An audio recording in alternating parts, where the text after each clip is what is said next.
les dieux élevés dessus tous les dieux éternels. Alléluia, Seigneur. Gloire à ton nom, notre Dieu. Alléluia, oh Jésus. Alléluia. Tu pouvais mériter plus que ça était notre Dieu. Alléluia, parce que tu es véritable, Seigneur.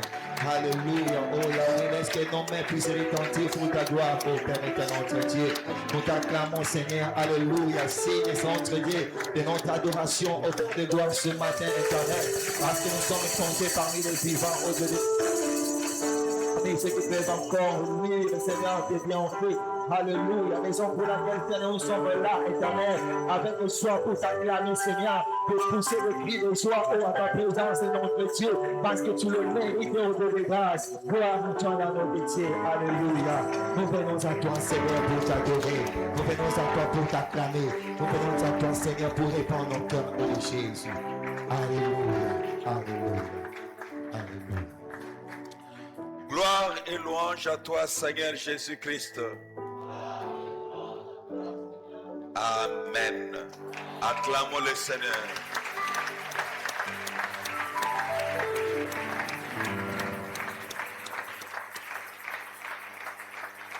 Merci beaucoup. Merci. Nous voulions saluer un frère que j'ai vu là au culte, Papa Stéphane Mafutala, qui est en mission évangéliste de la PPI, qui est en mission de l'autre côté de l'est du pays. Il est là de passage. Papa Stéphane, pouvez-vous vous mettre debout? L'église vous salue. Acclamons le Seigneur.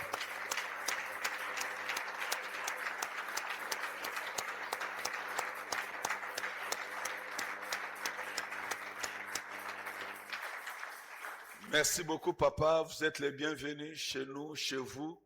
Vous êtes missionnaire de la PCM en mission. Là, vous êtes de passage.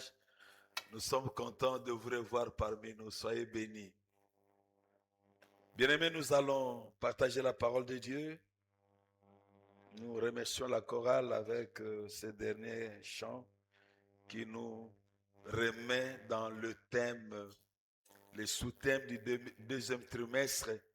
Approchons-nous du trône de la grâce avec assurance afin d'obtenir la grâce. Et les chants nous rappellent, oui, nous répondons à cet appel de Dieu. Approchons-nous du trône de la grâce. Nous disons, oui Seigneur, nous venons à toi. Amen. Nous sommes disposés. Nous sommes dans 2 Samuel chapitre 6. Nous lisons les 10e et 11e versets. Puis, nous allons prendre 2 Corinthiens chapitre 9 et nous allons également lire le 8e verset. 2 Samuel 6, 10 à 11, 2 Corinthiens 9, verset 8. Nous lisons au nom du Seigneur.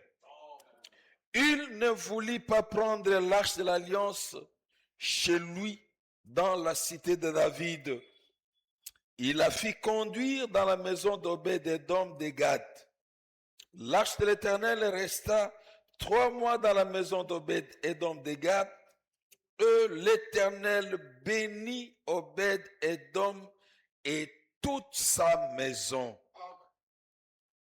Nous sommes dans 2 Corinthiens, nous ajoutons le chapitre 9, verset 8.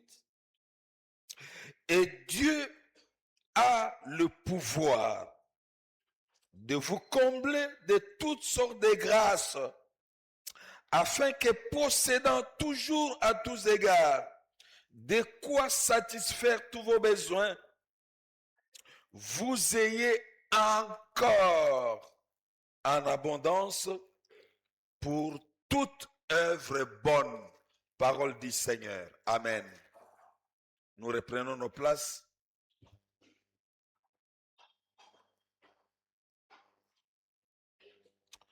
Dieu a le pouvoir de vous combler de toutes sortes de grâces. Dieu a le pouvoir. Alléluia. Nous commençons sur ce texte de 2 Samuel qui nous rappelle au fait la décision de David de reprendre l'arche de l'alliance qui jadis était chez les Philistins. Et David, dans ses multiples combats et batailles contre les ennemis de Dieu, ennemis d'Israël, dans ces lots, il y a les Philistins. Et les Philistins s'étaient accaparés de l'arche de l'alliance de l'Éternel. Du coup, ils sont partis avec la présence de Dieu. Puisque l'arche de l'alliance symbolisait la présence de Dieu au milieu de son peuple. Et lorsque David, une fois établi roi sur les deux parties de la nation d'Israël réunies, la première chose que David fait, c'est chercher à récupérer l'arche et la ramener à Israël dans la cité de David, où était également le palais royal de David. Une très bonne idée. Ils reprennent l'arche qu'ils ramènent dans la cité de David. L'arche était transportée conformément au conseil et instructions données sur une charrette tirée par des bœufs qui les ramenaient au son des chants, de louanges, et les bœufs qui transportaient l'arche ont glissé et l'arche s'est penchée sur le point de tomber. Uza, qui était dans l'équipe des transporteurs de l'arche, il s'empresse à mettre sa main parce que, sentant l'arche de l'alliance de Dieu tomber à terre, sa main touche l'arche pour que celle-ci ne tombe pas. Uza est frappé sur place et meurt sur le coup. David s'enflamme de colère. Il sent que ce n'est pas facile d'accepter de transporter l'arche qui symbolisait à la fois la présence de Dieu dans son palais, dans la cité de David, par rapport à ce qu'il a vécu. La question qu'on peut se poser, Uza a-t-il mal fait d'étendre sa main et de protéger l'arche pour que celle-ci ne tombe pas? La réponse est non. Uza a posé un acte de générosité, mais contre la recommandation de Dieu. Et les conséquences, sans appel, il meurt sur les champs. Conséquence, David est terrorisé, il a peur.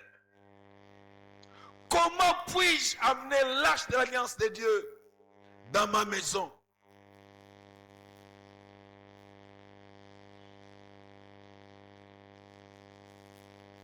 Finalement, Obed-Edom se porte garant, bon samaritain. Il se dit, je suis prêt à accueillir l'arche de l'alliance dans ma maison. Et cet Obed-Edom, nous savons dans la Bible que Édom est généralement ce peuple issu de Ésaü, fils d'Isaac et jumeau à Jacob. Or, sur Obed-Edom, il est dit, il y a deux versions. Une des versions dit, à propos d'Obed-Edom, qu'il serait originaire, puisqu'il est dit de lui, il était serviteur d'Édom, il serait originaire de la ville de Gath. Gath, puisque quand on parle de lui, on ajoute le mot Gath pour pouvoir le situer. Il est dit de lui qu'il serait originaire de Gath, Gath qui serait une des villes de Philistins, ennemis jurés d'Israël. Donc, pour cette version, Obed-Édom n'était pas israélite de sang. Il se serait devenu par naturalisation. Obed-Gad. Une autre version dit, eh bien, c'est là, nous pouvons voir cela dans Josué chapitre 19, verset 41, ou chapitre 21 de Josué, verset 24 à 25, et dit que Obed-Édom est descendant de Lévi. Lévi se trouve être un des fils de Jacob. Donc, en tant que tel, il était lévite. Et en tant que lévite, il était en droit d'accueillir l'arche dans sa maison. Nous refermons la petite parenthèse sur cet aspect des choses ou les débats qu'il y a dans le monde biblique ou théologique. Mais néanmoins, une vérité demeure fondamentale. C'est que l'arche de l'alliance de Dieu n'était pas appelée à aller loger dans la maison d'Obed-Édom. Cette arche devait habiter dans la cité royale, dans la maison de David. Mais David a eu peur de prendre l'arche de l'alliance. Pourquoi? Parce qu'au fait, David s'est rendu compte que l'arche de l'alliance était à la fois un jugement. La présence de l'arche de l'alliance traduisait les jugements de Dieu. Mais de grâce, nous, durant ce deuxième trimestre, nous sommes en train d'être édifiés autour de ce sous-thème inspiré de Hébreux 4 et 16. Approchons-nous du trône de la grâce afin d'obtenir la grâce de Dieu. Voilà pourquoi nous disons que maintenant que Jésus est sur le trône, le Saint-Esprit sur la terre, c'est le temps de grâce. Ce n'est pas le moment de jugement. La grâce de Dieu nous est disponible. Dieu nous est encore favorable. Voilà pourquoi nous disons, approchons-nous du trône de la grâce afin d'obtenir la grâce de Dieu. Obed-Édom a reçu l'arche de l'alliance de Dieu pendant 3 mois. Alléluia. Pendant 3 mois. Et les 3 mois ont suffi pour que Dieu visite cette famille et la bénisse. Dieu n'a fait pas que bénir la famille d'Obed-Édom, mais Dieu a béni toute sa maison. Alléluia. La Bible nous l'a dit. Dieu a béni la maison de cet homme. Mais pourquoi? Il était disponible à accueillir la grâce de Dieu. Une fois la maison d'Obed-Édom bénie, on part informer David. David, toi, tu as refusé de prendre l'arche de l'alliance. Toi, le roi. Regarde, l'arche est entrée dans la maison d'Obed-Édom. Et en entrant là-bas, toute sa maison est bénie. Je suppose, en en israélite d'alors, on était soit agriculteur, éleveur, on avait une activité agricole. Et moi je suppose qu'au fait toute la maison d'Obed-Édom a été bénie. Ce qui sous-entend, tout ce qu'il faisait a été béni. Mais pourquoi? Parce qu'il a été disponible d'accueillir la grâce de Dieu.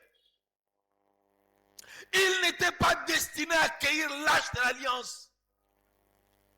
Non. Mais il s'est montré disponible. Sa disponibilité a fait que la suite suive. La suite, c'est laquelle? C'est sa maison qui est bénie. Ses enfants sont bénis. Son travail est béni. Sa vie est bénie. Tout ce qui est à lui dans sa maison est béni. Lorsque David apprend, il dit, mais qu'est-ce que j'ai fait? Il vient vite récupérer l'arche de l'alliance pour l'amener dans la cité de David. Alléluia.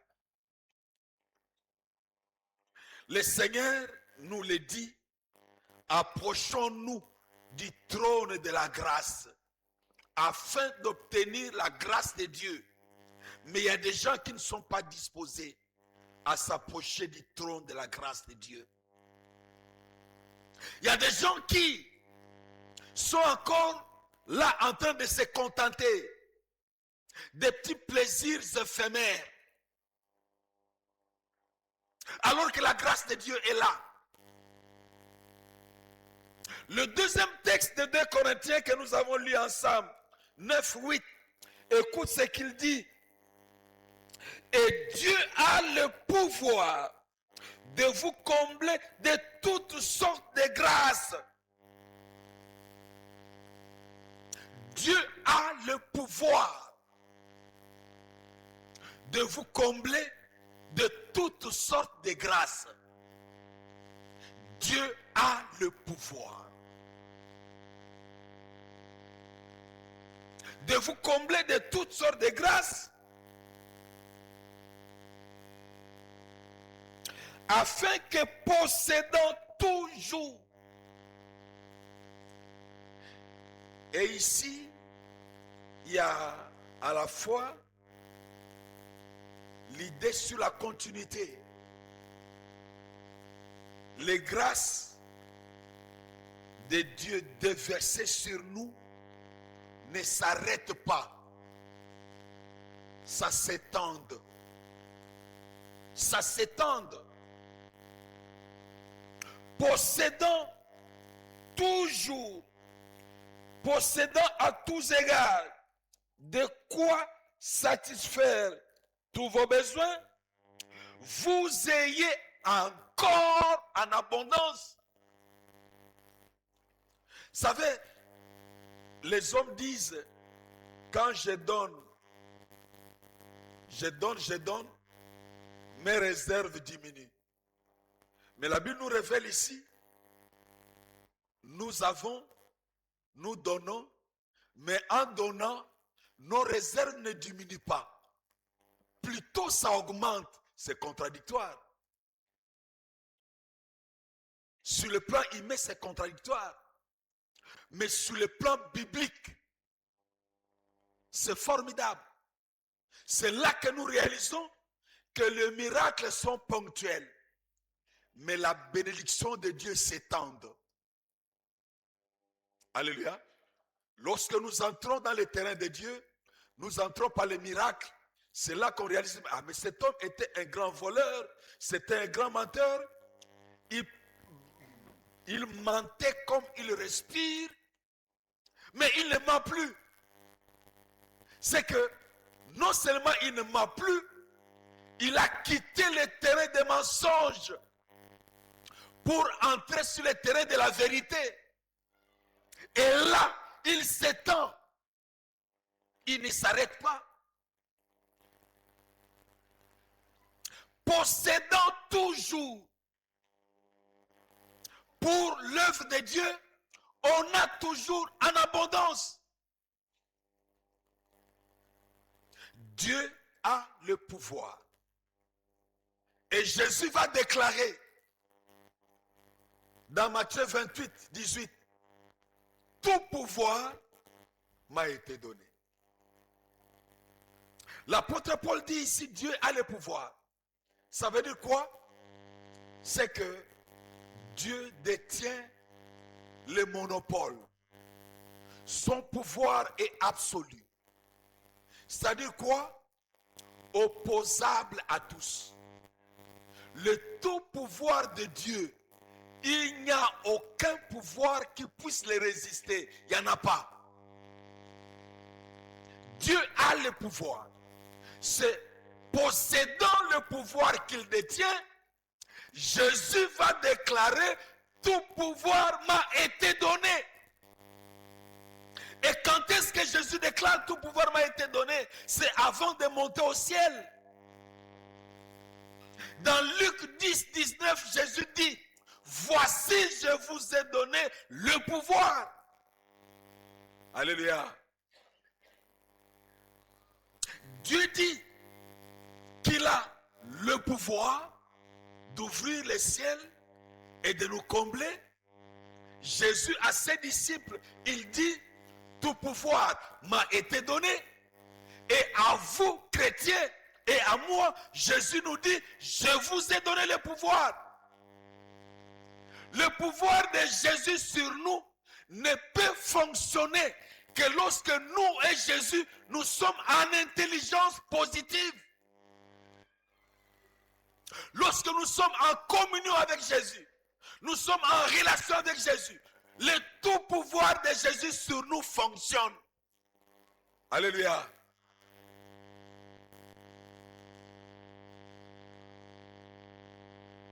Lorsque nous sommes en conflit avec Jésus, nous pouvons dire de notre bouche, Jésus m'a donné le pouvoir.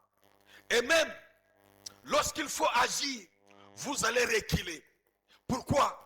Parce que le Saint-Esprit là, dont l'apôtre Paul dit, dans Philippiens 4, 13, je puis tout, je puis tout, je puis tout. Ça veut dire quoi? Sans limite. Je puis tout par celui qui me fortifie. Mais qui est celui qui fortifie? Ce n'est pas un chef coutumier. Ce n'est pas un chef de clan. Ce n'est pas un chef de famille. Mais c'est Jésus. C'est le Saint-Esprit.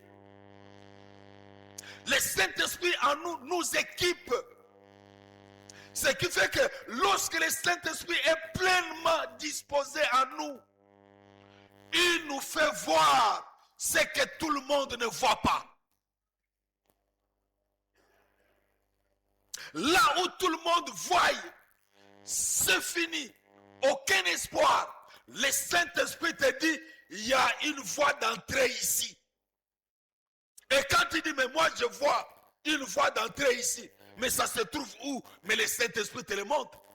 Et lorsque tu t'engages, tu sortiras. Mais pourquoi? Parce que toi et lui, vous êtes en communion. Bien-aimés dans le Seigneur dit, notre Dieu, le Dieu en qui nous avons cru, détient tout pouvoir. Jésus a reçu tout pouvoir. Et le tout pouvoir que Jésus a reçu, il le partage avec nous. Jésus nous dit, comme il a dit aux pharisiens à plusieurs reprises, croyez ne fût-ce qu'à ses œuvres, car c'est le Père qui l'accomplit par moi. Et nous, avec Jésus-Christ, en communion positive avec Jésus-Christ, ce n'est pas nous, mais le Saint-Esprit qui agit en nous. C'est que tu peux être là un intercesseur, un véritable chrétien, tout en nous rappelant que chacun d'entre nous, en bon chrétien, nous sommes de bons intercesseurs. Si vous ne l'avez pas su, je vous le rappelle, que chaque vrai chrétien est un intercesseur. Chaque vrai chrétien est un évangéliste, gagneur d'âme. Alléluia. Nous avons suivi le diacre Samuel tout à l'heure là. Il se réveille à 3 heures du matin. La main ne fonctionne pas. Mais s'il doit dire que non, j'attends jusque le matin, comme ça je vais appeler le pasteur, mais le pire arrive. Et lorsqu'il sent que sa main là ne fonctionne pas, qu'est-ce qu'il fait? Il se rappelle qu'à Awa, on nous apprend le combat spirituel. Au Erango Ernini 3 heures du matin. Le moment le plus fort de combat spirituel. Il commence à exercer le combat spirituel. Il prie. Et quand il se réveille le matin, la main reprend. Il est intercesseur.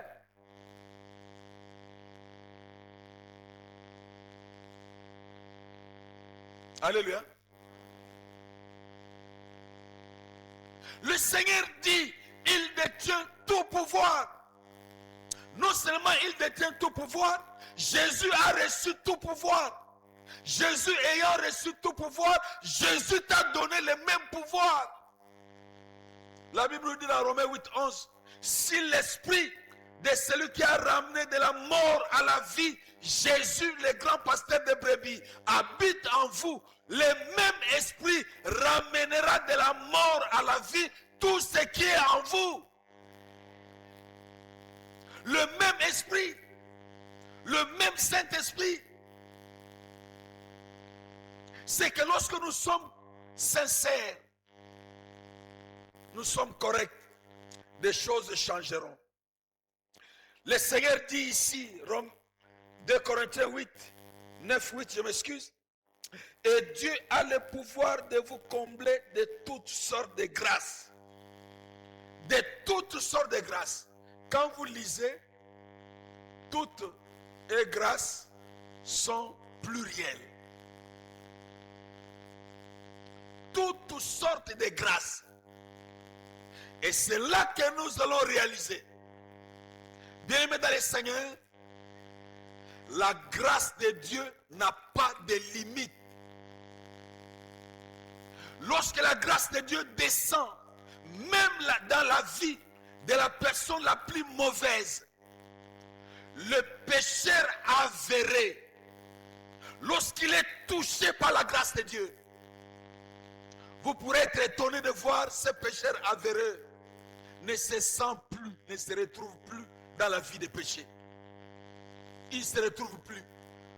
Un voleur avéré ne vole plus. Il n'a plus de joie à voler. Mais pourquoi? Il a été touché par la grâce de Dieu. Lorsque les uns cherchent la grâce de Dieu, parce qu'ils sont malades, ils ont besoin de la guérison. D'autres expérimentent la grâce de Dieu dans la réussite, dans les études. D'autres recourent à la grâce de Dieu pour réussir dans les affaires. D'autres encore recourent à la grâce de Dieu pour avoir la sagesse, l'intelligence de juger droitement, correctement. Si les uns cherchent l'intelligence, la grâce de Dieu pour construire des édifices qui ne s'écroulent pas, d'autres par contre ont besoin de la grâce de Dieu pour marcher, sortir et rentrer et ne pas tomber dans les pièges du diable. La grâce de Dieu fonctionne. La grâce de Dieu est à l'œuvre. La grâce de Dieu assujettit les temps. Regarde, il aurait fallu combien de temps pour que la maison d'Édom soit bénie? 3 mois. Pour d'autres, vous allez voir que dans les 3 mois, il y a des produits agricoles qu'on met à terre. À 3 mois, ce n'est pas encore prêt pour la consommation. Mais à 3 mois, la maison d'Obed-Édom a été visitée de fond en comble et a été bénie. Mais pourquoi? Parce que la grâce de Dieu a trouvé un terrain disponible. Descendre et agir. Et c'est là que nous réalisons, bien aimés dans les Seigneurs. Oui, ton parent, ou c'est pas moi, qui qu'il soit, oncle, tante ou autre peut te vouloir du mal, mais lorsque la grâce de Dieu est sur toi, le mal là n'arrivera pas. Alléluia. J'ai le témoignage d'une jeune dame qui avait été épousée par son mari. Eh bien, mariage bien là. Amen. Or, sans le savoir, cet homme avait épousé cette dame pour la sacrifier dans sa maison. En se disant, comme je l'ai épousée, j'ai payé la dot, j'ai droit légal sur elle. Mais sans savoir que cette sœur était une chrétienne, une intercesseuse. C'est que tous ces calculs échouaient. Il ne pouvait pas réussir. Mais pourquoi? Parce que la grâce de Dieu était sur cette dame. Nous avons besoin de cette grâce ininterrompue. Mon frère, ma soeur, tu as besoin de la grâce de Dieu. Je ne sais pas moi dans quel domaine. S'il y a de ceux-là qui ont besoin de la grâce de Dieu pour un jugement qui s'attend, il y a d'autres qui en ont besoin pour la santé. Il y en a d'autres qui en ont besoin pour tel ou tel autre domaine de leur vie. La grâce de Dieu fonctionne. La grâce de Dieu opère. Là où les forces, les efforts humains s'arrêtent, la grâce de Dieu, il n'y a qu'une vie incrédule qui peut empêcher à la grâce de Dieu de fonctionner. Une vie incrédule qui ne veut pas comprendre, croire que Dieu a le pouvoir d'agir au-delà de ce que les hommes ne peuvent faire. Je l'ai raconté le matin ici au premier culte. Le docteur Ngoumou m'avait recommandé avoir une maman qui revenait de soins quelque part en Afrique du Sud. Lui devait aller là-bas, il n'avait pas le temps, il m'a demandé si je pouvais le faire. Eh bien bon, j'ai revu mon agenda, je suis arrivé dans cette maison-là. Eh bien, je partage la parole de Dieu, j'ai dit, bon, moi, je suis chrétien. Je ne vous partage que la parole de Dieu, la Bible. Si je voudrais me rassurer que vous aussi, chacun de vous, acceptez Jésus dans sa vie comme son sauveur et Seigneur. Puis, après quoi nous allons prier. La maman qui est la fille qui est épouse aussi mariée, la fille de la maman malade, me dit, ah moi, oui, nous sommes catholiques, mais moi, à chaque fois, s'il faut accepter Jésus, j'accepte Jésus. Même maintenant, je suis encore prête à pouvoir accepter Jésus comme mon sauveur et Seigneur, pourvu que Dieu fasse quelque chose sur ma mère.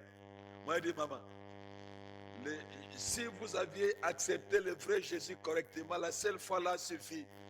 Ça ne vaut pas la peine. Donc la seule fois là, oui, et la malade, moi aussi j'ai accepté Jésus comme mon sauveur et Seigneur.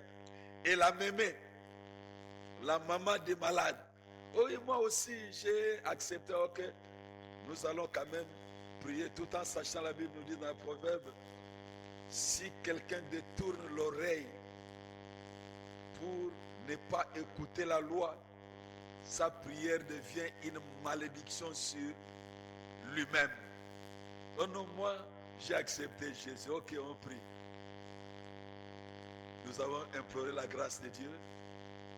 Et hier, il m'appelle pour me dire, ah, maman Afandi, abanda okokakutu kofanda te, Afandi tozo zelayo yaga lisusu.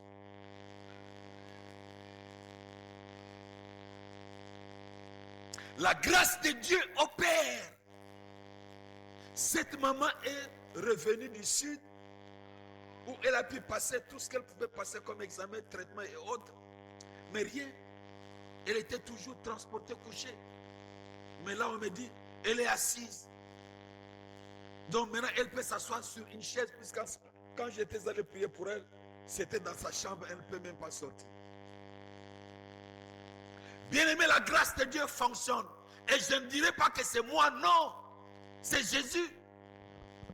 Et le même Jésus qui peut se servir de moi tout en sachant que les pasteurs comme tous ces petits fidèles, tous avons reçu le même Saint-Esprit. Alléluia. Que je sois révérend apôtre, je n'ai pas le Saint-Esprit des révérends apôtres. Il n'y en a pas. Nous avons tous le même Saint-Esprit. Et puisque nous avons le même Saint-Esprit, c'est que ce que Pierre a fait, vous avez le pouvoir de le faire parce que Jésus a dit, voici je vous ai donné le pouvoir. Le pouvoir là, Jésus l'a donné à tout le monde, à tout chrétien. Voilà pourquoi nous revenons toujours, tu es chrétien. Obed est donc 3 mois. Dieu l'a visité. Toi, tu es chrétien depuis combien de temps? Maintenant, qu'est-ce qui se passe dans ta vie? Est-ce que tu accueilles la grâce de Dieu ou tu la repousses? Est-ce que parce que tu es, c'est pas moi, révérend archibishop, toi, il faut une grâce là des archibishops? Non. Le Saint-Esprit est là, il est à l'œuvre. C'est comme ça que la Bible dit. Si vous entendez sa voix, n'endurcissez pas votre cœur. Mon frère, ma soeur, la grâce de Dieu fonctionne. La grâce de Dieu opère. La grâce de Dieu est agissante. N'empêche pas Dieu d'accomplir ce qu'il a programmé en ta faveur. Alléluia. Ne te dis pas, quand je regarde, jusqu'à 4 générations avant moi, qui a émergé. Mais toi, avec Jésus, tu peux devenir le précurseur, qui ouvre les chemins pour qu'à partir de toi, les générations suivantes se distinguent des générations précédentes. Mais pourquoi? Parce que la grâce de Dieu fonctionne.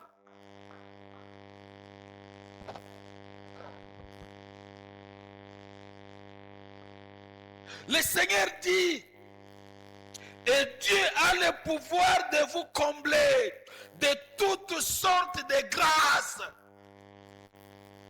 La Bible nous révèle ici, elle n'est pas limitative. La grâce de Dieu n'est pas limitative. Donc toi, ne la limite pas. Alléluia. Tu étais parti à la pêche hier. Tu as remporté autant. Ne te dis pas, bon, puisque moi j'ai remporté autant, je m'arrête là pour que les autres aussi viennent pêcher. Non. Toi, continue. C'est encore ta saison là pour que ces grâces-là se manifestent, s'explosent en toi. Dieu a le pouvoir. Le pouvoir de Dieu est suffisant. Bien-aimés dans le Seigneur, chers frères et sœurs, la grâce de Dieu n'est pas un parent pauvre. La Bible dit, des riches qu'il était, il s'est fait pauvre. Mais pour quelle raison? Pour nous enrichir. Alléluia. Pour nous enrichir. Nous enrichir, pas forcément en ayant, pas uniquement en ayant beaucoup d'argent, mais avoir une bonne santé. Faire une année sans tomber malade est une grâce. Alléluia. C'est une grâce. Nous avions reçu une maman avec qui nous avons prié ici. Cette maman-là, chaque mois, elle était malade. Et même, je me rappelle avoir rencontré la femme d'un collègue, son mari pasteur. Et cette dame tombait malade chaque mois. Dès que vous êtes le 25, elle tombe malade. Jusqu'à le 10, la maladie part. Le 25 du mois prochain, elle tombe encore malade. Puis, jusqu'à le 10, la maladie part. Son mari pasteur, il n'avait pas connaissance qu'ici, il y avait un problème. Non. Regarde ce que cette maladie fait. La maladie sait que nous, on s'approche de la fin du mois. Et comme on s'approche de la fin du mois, bientôt l'argent va entrer. Et quand l'argent arrive, la maladie est déjà là. Et la maladie va consommer l'argent jusque vers les 10. L'argent commence à partir, la maladie aussi part. Je lui pose la question, maman, depuis combien de temps? Ça fait plusieurs mois. On dit, mais non, c'est pas normal. Comment vous pouvez accepter des choses comme ça? Allez, toi prier. J'ai dit, Seigneur, cette femme a été épousée. Elle est la femme d'autrui. On a donné la dot pour cette femme. Elle a droit à la bonne santé. Père, à partir de maintenant, toute main noire qui vient secouer cette femme, allez, au nom de Jésus, dehors. Sur les champs, Dieu l'a guérie. Et elle a été délivrée définitivement de ces maladies mensuelles. Bien aimé, il y a des gens qui se trouvent que non, des histoires anormales, ils acceptent non. Ce qui fait que, aussi pour comprendre qu'ici il y a des choses anormales, la grâce de Dieu doit descendre sur vous, vous ouvrir les yeux de l'esprit. Il y a des gens qui ont juste les yeux là, mais qui ne voient rien.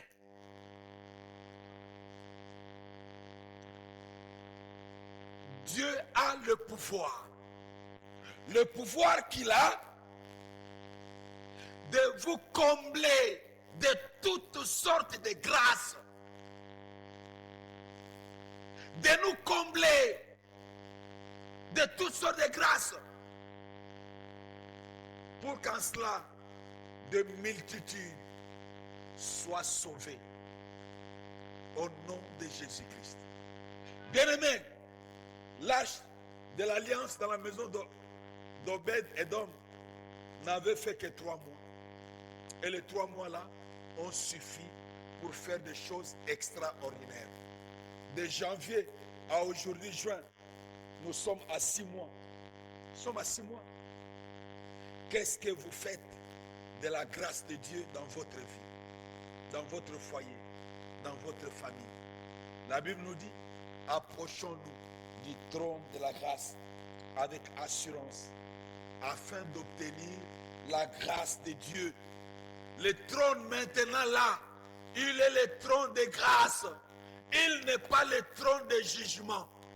Voilà pourquoi il nous dit, approchons, approchons. Mais lorsque Jésus quittera le trône de grâce pour descendre, cette fois-là, ça sera le trône de jugement.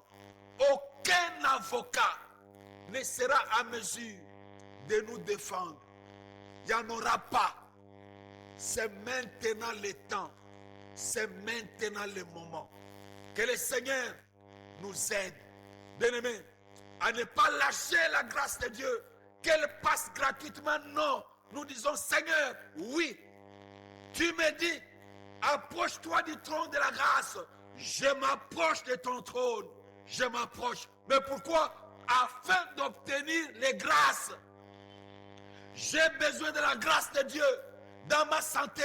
J'ai besoin de la grâce de Dieu dans mes études. J'ai besoin de la grâce de Dieu dans ma vie de préparation au mariage. J'ai besoin de la grâce de Dieu dans mon mariage.